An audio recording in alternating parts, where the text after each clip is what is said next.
Moscow, Russian President Vladimir Putin has declared a complete victory over the Islamic State IS on both banks of the Euphrates River in Syria.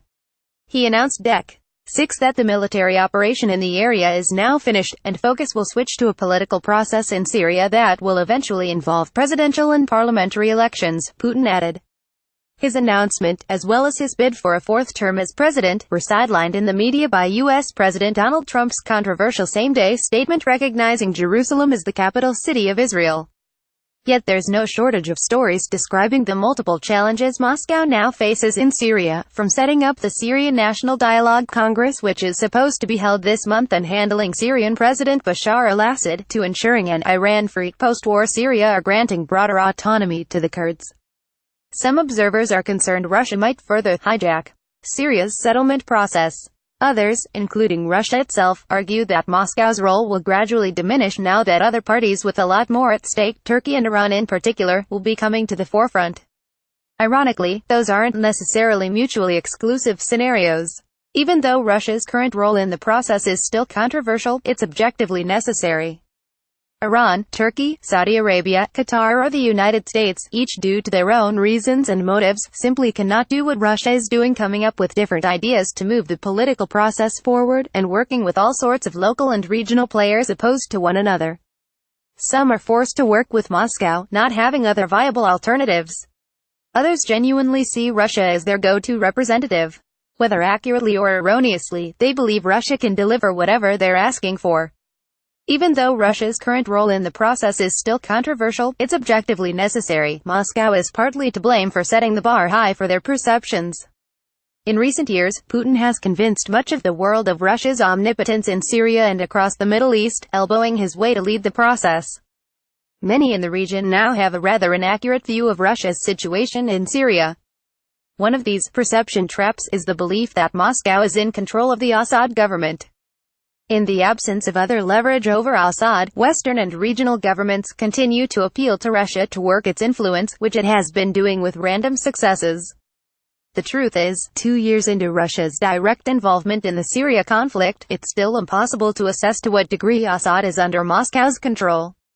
Russia has palpable influence in some major areas, such as the military and intelligence. Russian military instructors are training the Syrian army, Russian officers have planned major offensives for government forces and in private chats, and Russian diplomats would say Assad is listening to what the Kremlin has to say. At the same time, Moscow has no illusions about Assad's personal loyalty or his ambitions to keep his power, despite Russian efforts for a political settlement and talks with the opposition. Moscow still doesn't regret its decision to prop up Assad, simply because it never changed its mind about how Syria might have looked now, if Assad had been forced out of power 6 years ago. But, at times, Russia arguably does seem to wish it was the sole decision-maker on Syria in its dealings with the opposition camp, including external actors, for it would have been a much more aligned process. But the reality is, while Russia is a principal actor, it cannot resolve the situation all alone, and the much-rumored divergence of interests in the coalition meetings in Astana, Kazakhstan, does indeed exist. This leads to the second biggest faulty perception, which is reflected in the positions of Saudi Arabia, Israel and the United States.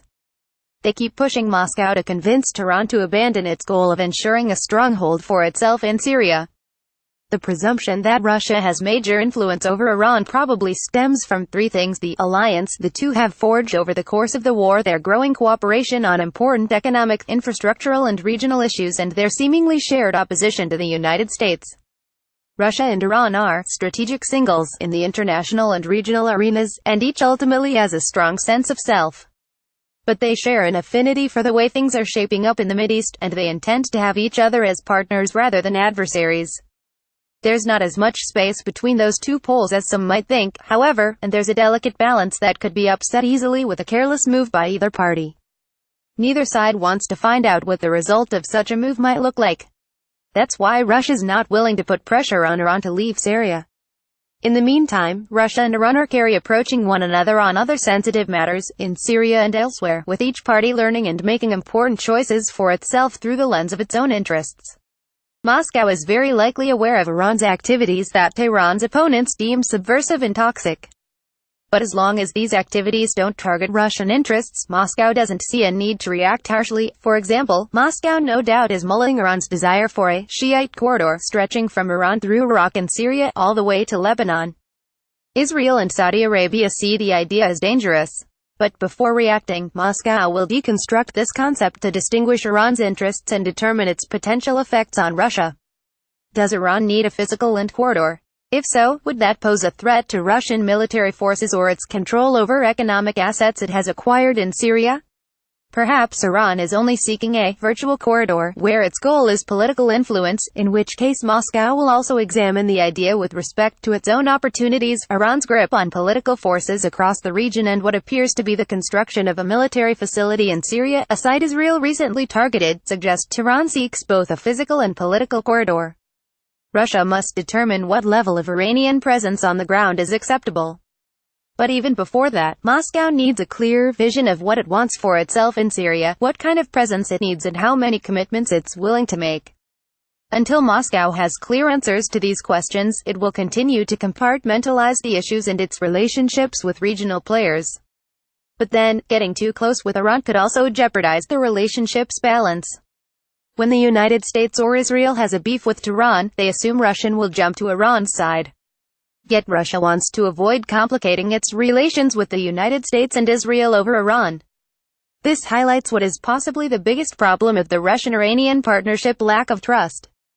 There's barely any trust between any set of players in the Middle East to begin with, and often even less with outsiders. Russia and Iran have a bad history with each other that shapes their perceptions and defines their political discourse. A retired Russian diplomat once remarked to Al Monitor, "Putin enjoys good personal chemistry with Israeli Prime Minister Benjamin Netanyahu and seems to trust him more than he does the Iranians, so trust isn't a given. It's a political resource to be accumulated over a long period of time, patiently built through concrete actions." Russia and Iran have gained some of this through a number of joint economic initiatives and military interactions in Syria. The experiences weren't always successful, so trust is still minimal, but at least now Moscow and Tehran have something on which to base their future work.